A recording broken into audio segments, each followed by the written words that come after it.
Hoi P, het jy daai verkoopspos gesien wat op Solidariteit se werksplatform is? Ja, ek het, maar ek's net 'n kassier. Ek sal nooit daarvoor kwalifiseer nie.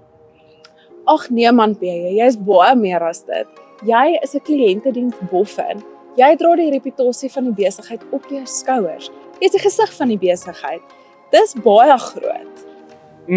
Ek het nog nooit so daaraan gedink nie. En dink net aan al die vaardighede wat jy gebruik. Probleemoplossing, kommunikasie, tydsbestuur. Dis baie waardevol. En weet jy wat? Solidariteit het 'n CV-gids wat jou help om al hierdie op papier te sit. Jy's reg. Ek gaan vandag nog my CV-gids aflaai. Dit is tyd dat ek wys wat ek werd is. Moet nooit jou beroep as minder ag nie. Gebruik Solidariteit se CV-gids om jou rol te formuleer en jou vaardighede ten volle te wys.